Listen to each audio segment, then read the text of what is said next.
RBI सारे bank वालों को बुला के एगो मीटिंग करता है, कहता है कि सुनो जनता बकलोल है। कौन बोला? आरबीआई। आरबीआई कहता है जनता को उतना नहीं पता है कि 10 साल बाद क्या होने वाला है। ओकरा ई लग रहा है कि 10 साल बाद डबल होगा, लेकिन ओकरा ई पता नहीं कि 10 साल बाद महंगाई भी डबल हो जाएगा। ये पैसा कोने काम लायक नहीं रहेगा। समझ में कि नहीं? तो उतने जोड़ गांठ के आरबीआई ये करती है कि 10 साल बाद वह कितनी महंगाई को कंट्रोल करेगी। तो आप कितना दिमाग लगा लीजिए, 10 साल बाद आप वहीं के वहीं रह जाएंगे। जैसे आप सोचिए, आज से 10 साल पहले या 20 साल पहले सपोज कीजिए, यानी सन 2000 में अगर आपसे कोई 1 लाख रुपया लिया होता, सोच सकते हैं कितना पैसा लिया।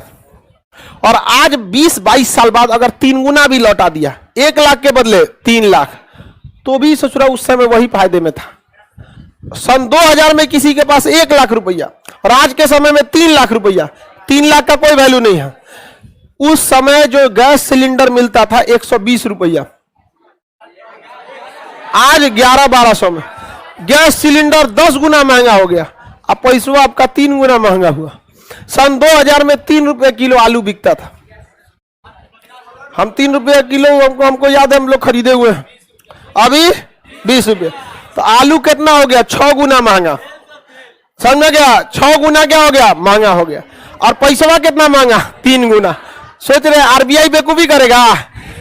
हम लोग के समय में आपको बताते हैं, पेट्रोल जो चलता था उस समय, हम बताते हैं आपको 42 रुपए लीटर, 42 रुपए लीटर चलता था, 35-36 रुपया।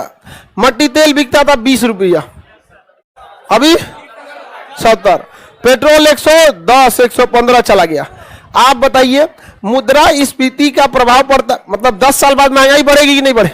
तो आरबीआई जो प्रतिभूति बेची है बकलोल है। सब जोड़ गांठ के समझिए, आपको क्या बनाने के लिए? बेवकूफ बनाने के लिए। हमारे पास भी आता है, हमारे पास आता है तो हम वही वाला प्लान लेते हैं। हम ऐसा प्लान लेते हैं कि देख भैया, हमसे तुम हर साल कुछ पैसा ले लो। हर साल क्या ले लो? पैसा ले लो। 10 साल तक हमसे क्या ले लो? पैसा ले लो। उसके बाद हमको अगले 20 साल तक महीना महीना कुछ पैसा देना, 25,000-30,000 पेंशन के रूप में। और जब 20 साल कंप्लीट हो जाएगा तो ये जो हम पैसा 10 साल तक जमा किए हैं अपना प्रीमियम, वो भी हमको वापस चाहिए।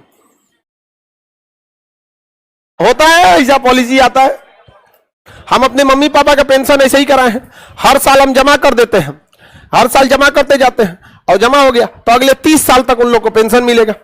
और 30 साल तक पेंशन मिलते जाएगा। और जब 30 साल कंप्लीट हो जाएगा तो जो शुरुआत में हम हर साल 10 साल तक जमा किए हैं, वो पैसा क्या हो जाएगा? मिल जाएगा। तो हमारा जो था वो मिल गया और पेंशन भी मिल गया, टेंशनों खत्म हो गया हमारा।